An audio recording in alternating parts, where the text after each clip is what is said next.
Again, thank you for joining us this afternoon. To properly orient all of you to the rest of the presentation, I'm going to present a scientific workflow and then discuss how we effectively use the RCSB data to achieve our scientific goals in this specific use case. So the scientific problem that I'm discussing here is that we know that there are so many microbial transformations yet to be characterized. So how should we computationally predict these potential gene candidates for these novel enzymatic transformations, and then how we can effectively use this RCSB data in identifying these high confidence gene candidates that was predicted from the computational pipeline. So the specific scientific example is that the scientists at Argonne had this experimental strain, Micrococcus luteus, through phenotypic data that the strain can grow on pyridine. So, but the pathway wasn't explained until very recently. So the organism can grow, but the degradation pathway is unknown. So in this workflow that I'm going to show that how we use the KBase functional discovery pipeline and also the knowledge that derives from RCSB, there's a wealth of knowledge that we can get from this RCSB data and identify this potential pyridine degradation pathway. So very quickly, so this will show the KBase functional discovery pipeline apps and also the apps that fetch the PDB data, RCSB data. And so I'll discuss this in a minute. But what I want to show here is that what this graphic shows here that, so when you start with a genome like Micrococcus luteus that has about 4,700 genes, how we can filter the genes that may play a role in this novel degradation pathway. So we use these genomes that has about 4,700 genes, and when we build construct metabolic models, that you can see from 4,700 genes, it's reduced to about 1,100 genes. So the about 3,500 genes get put aside because now we are talking about all the metabolic genes. So we use these tools and we use the structure analysis, and then we get about few genes that we can ask experimentalists to verify in the laboratory environment and to identify and characterize these enzymes.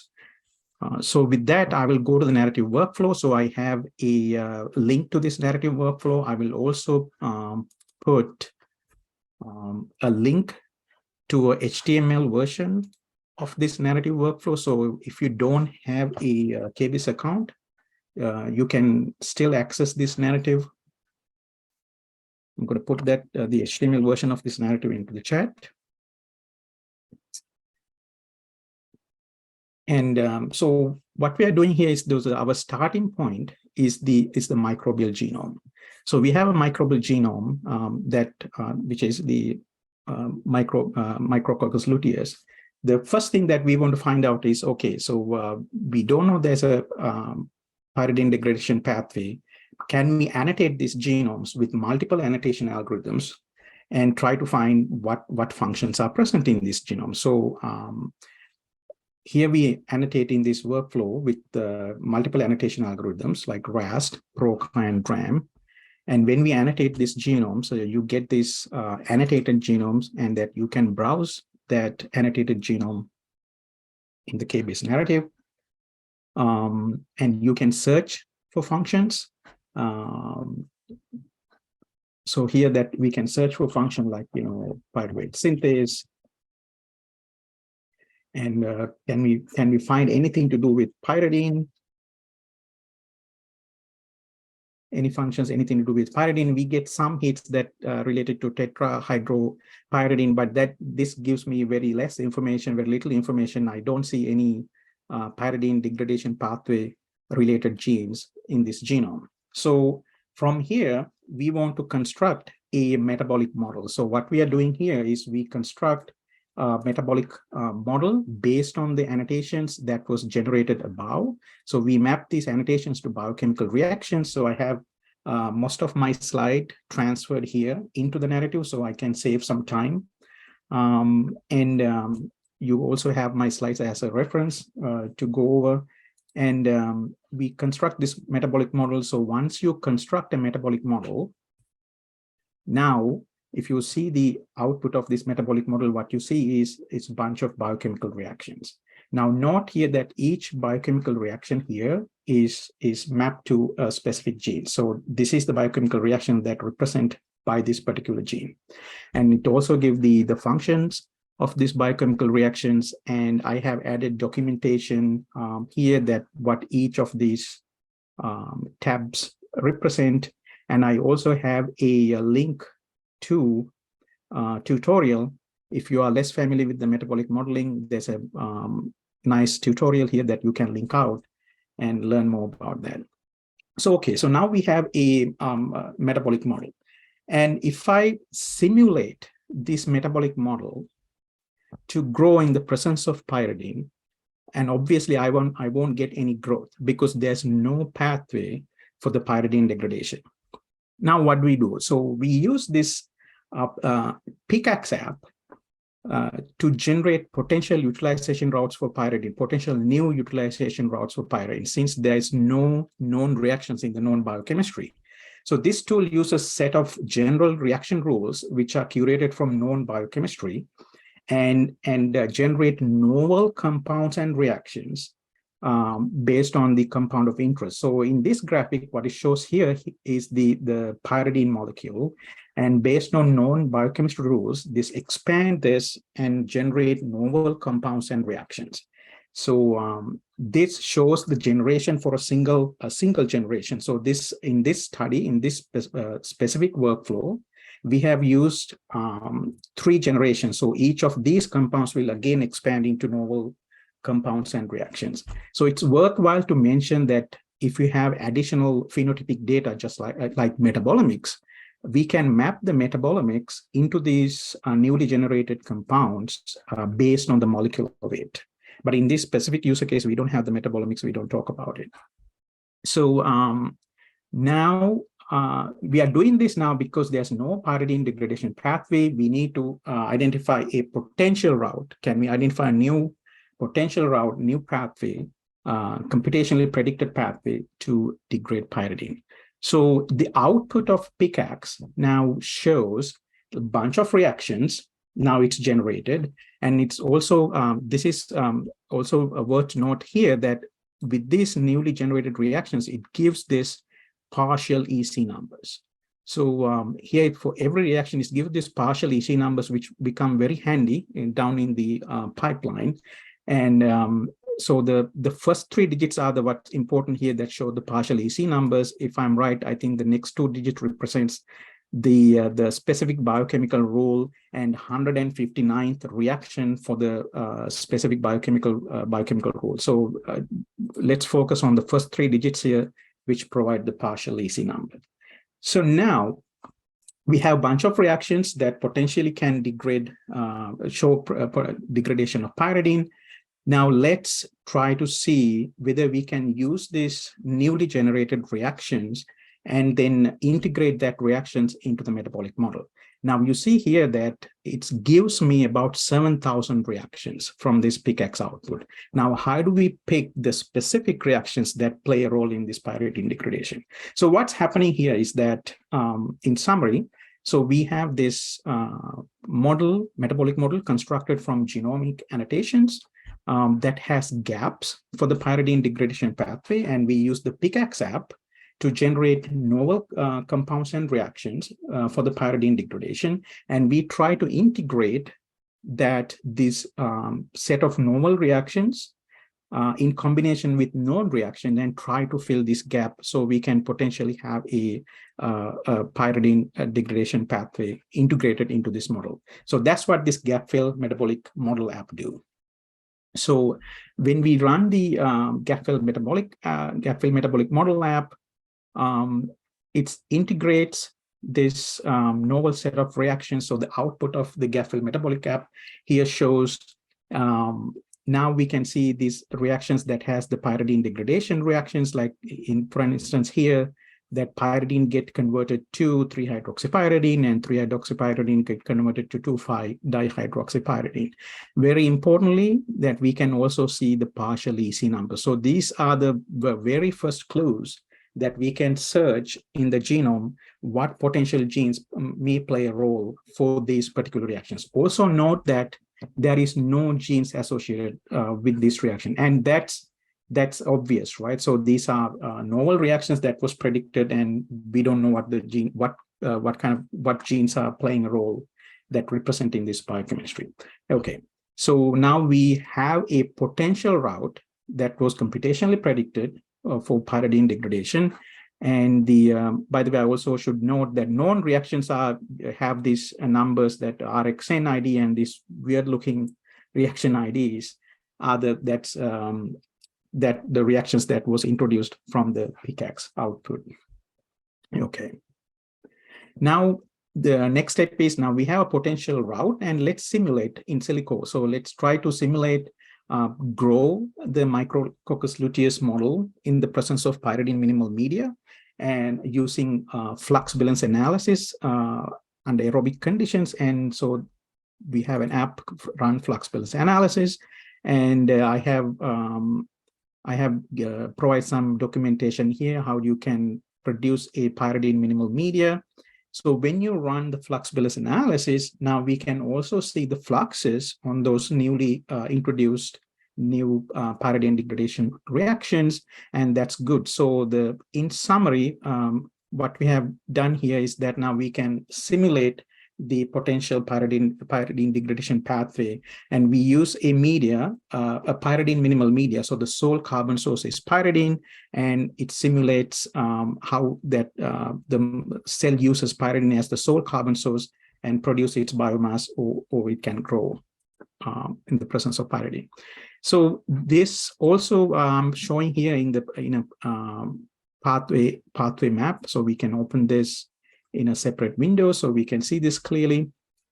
So here's the cell membrane that pyridine comes into the cell and converts to 3-hydroxypyridine, and then to 2,5-dihydroxypyridine, get converted to malleate, and then get fed into the TCA cycle via fumarate. So this is the proposed new pathway. So now we have a pathway in terms of biochemistry. Great. Now, the next question is, now, how do we identify potential gene candidates? So this is much harder problem. We have a pathway in terms of biochemistry. Now, identifying potential gene candidates it's more challenging question.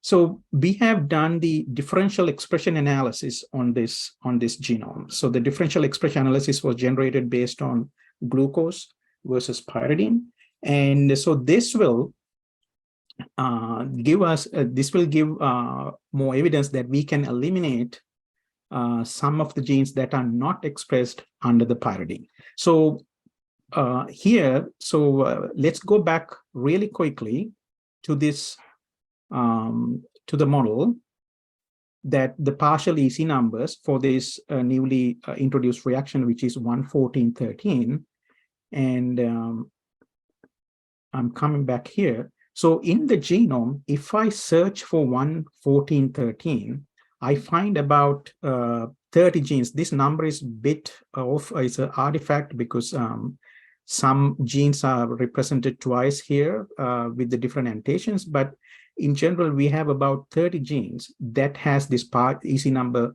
1,14,13 and something else.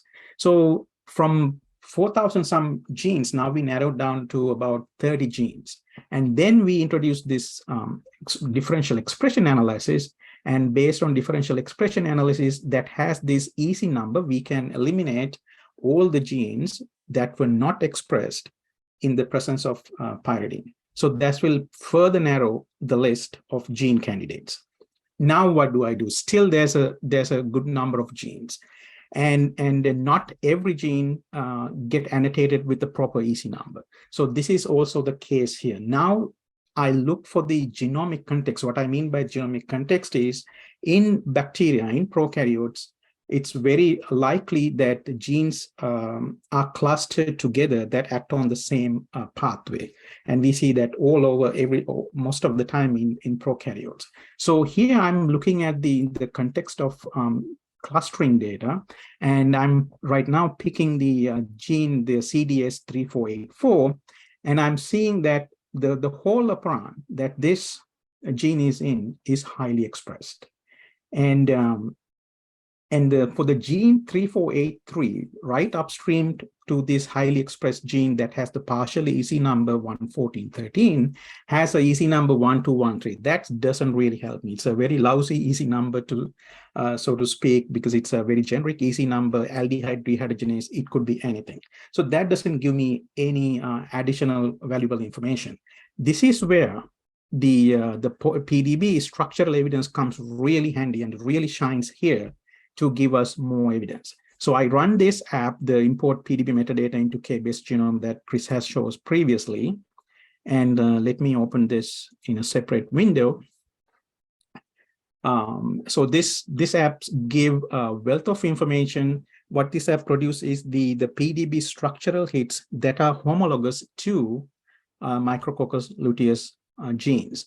And it gives the links to the PDB with the crystal structures that you can do your further analysis on the PDB side, and also give exactly what's the organism that the protein was crystallized, and also the core crystal structures that what the substrate are, and very importantly, also the literature that the study regarding the study. So now going back to this, my diagram here, I'm searching for additional evidence on this gene cluster, and I want to know what there's for CDS 3483, which doesn't give me any additional information from the genomics. And I'm searching is here CDS 3483, and I have two hits here. And so here it gives the bifunctional protein phenylacetate dehydrogenase, PAS-C, and that was crystallized in Escherichia coli homologous enzyme. And if I give and open this paper, and this explains the phenylacetate degradation pathway and the ring opening step, very, very key step. So phenylacetate is also chemically similar to pyridine, right? So, and we can hypothesize at this point, since it's very chemically similar, this 3483 can perform the same function on pyridine in a promiscuous manner. So this information is really important. That's why these tools are really shines here and very important to get additional evidence. In fact, we found out that the 3483 is in fact the enzymes, the ring opening enzyme in the pyridine degradation pathway, and we were that enzyme was able to characterize. So, and in addition to that, so we can also fetch the structures with this important PDB metadata into KBase genome tool that the QC and going to extensively talk about these tools on her session. And here it's very, I'm sorry, there is not, so in this tool, the query RCSP database for protein structures, that QC is going to talk about this tool in her session, that you can simply paste a amino acid sequence. So I'm pasting here the Q for CDS 3483, that the gene of interest here. I can put multiple sequences. I can also combine SMILES or INCHI codes for compounds, and this will give me all the hits that comes from PDB for crystallized structures. Again, I can open, these are directly linked to the PDB site and for further analysis. So in later in the session, in Brinda's session, she's going to talk about like query and learn from co-crystallized structures with the docking of the substrate for these potential gene candidates, and how you can align experimental and computational structures to aid binding site identification and functional characterization. So at this point, so I'm going to conclude my presentation, and I think we even have some few minutes if you have anybody have additional questions.